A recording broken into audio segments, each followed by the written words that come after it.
kid after kid, child after child. One 13-year-old forced to wash hotel sheets in Virginia. Kids running milking machines in Vermont. Delivering meals in New York City. Scrubbing dishes late at night. All in violation of our country's law. In a tense congressional hearing, a senator confronts the secretary about the alarming rise in child smuggling and exploitation under his administration. The focus sharpens on the staggering number of unaccompanied children crossing the border, revealing a crisis of overwhelming proportions. Reports from reputable sources bring to light the harrowing conditions these children face, from labor violations to potential indentured servitude, raising serious questions about policy implications and enforcement. This hearing not only scrutinizes the administration's policies, but also delves into the moral and ethical responsibilities towards these vulnerable children. Mr. Secretary, thanks for being here. Let's talk about the surge in child smuggling and child exploitation that is happening on your watch. Do you know the number of unaccompanied children who have come across the border on your watch?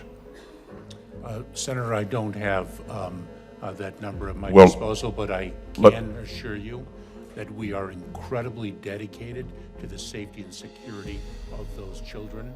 Well, it doesn't appear so, based on what we're reading today in the New York Times, what we're reading and seeing from numbers from your own office. The answer to my question, by the way, is 345,807. That's the number of unaccompanied children who have come across the border on your watch. Do you know what's happening to these children? Have you seen this report from the New York Times? Alone and exploited migrant children work brutal jobs across the United States. Have you seen this?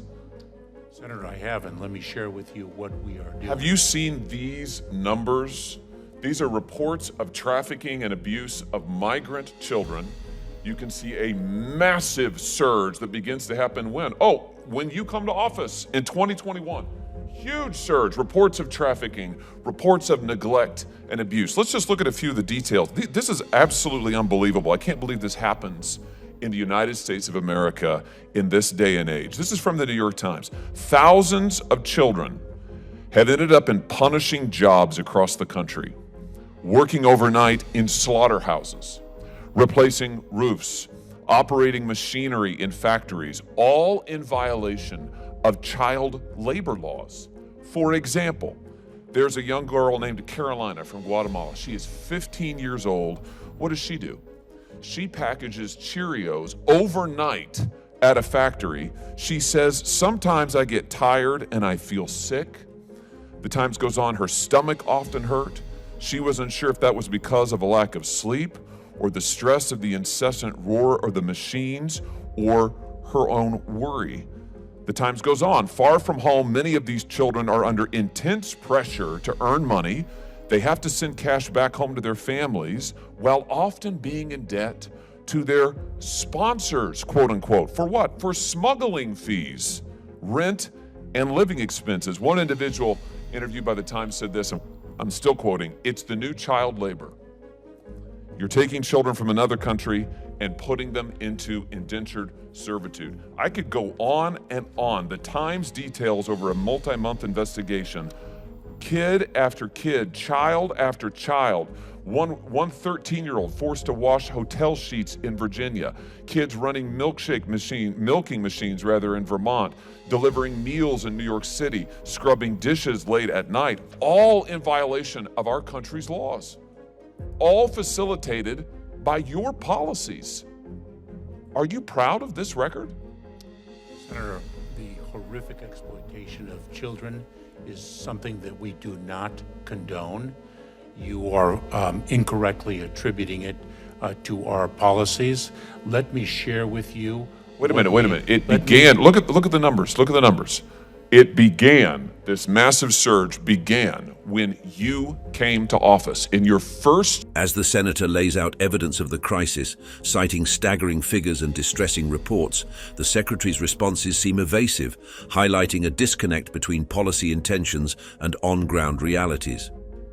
The discussion reaches a crescendo with the revelation of children working in punishing jobs, a stark violation of child labor laws, pointing to a systemic failure in protecting these young migrants. This pivotal moment underscores the depth of the crisis and the urgent need for accountability and reform in immigration and child protection policies.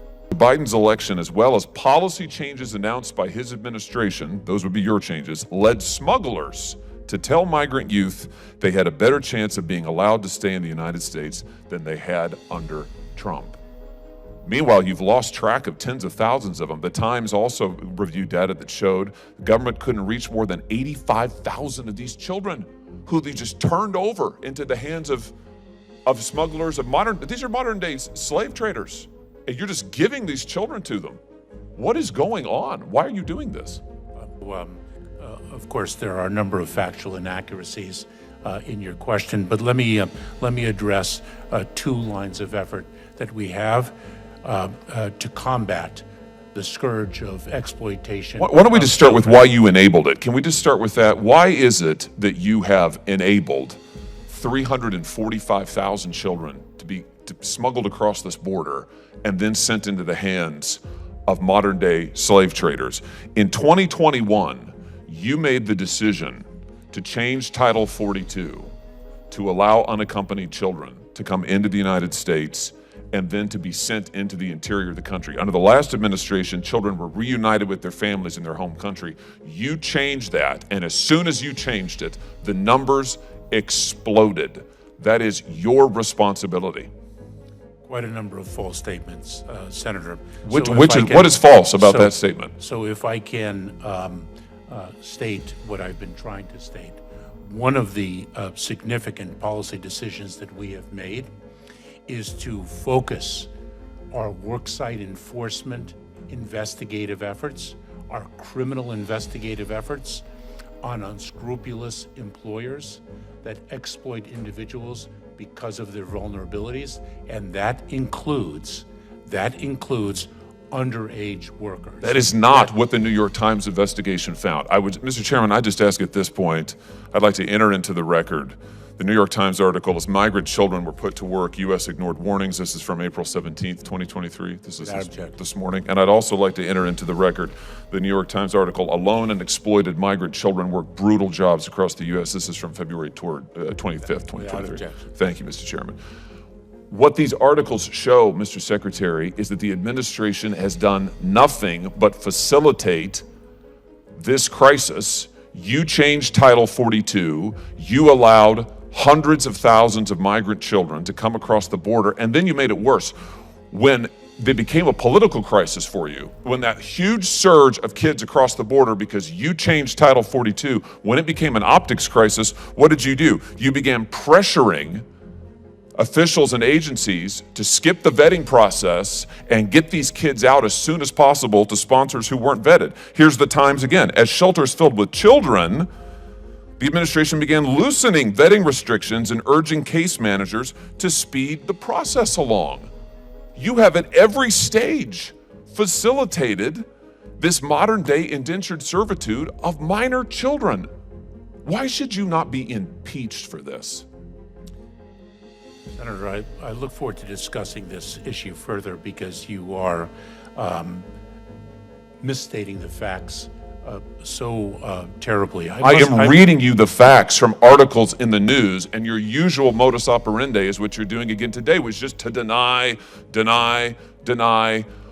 Why have you permitted 345,000 children to come into this country unaccompanied? Why have you permitted thousands of them to be abused and exploited?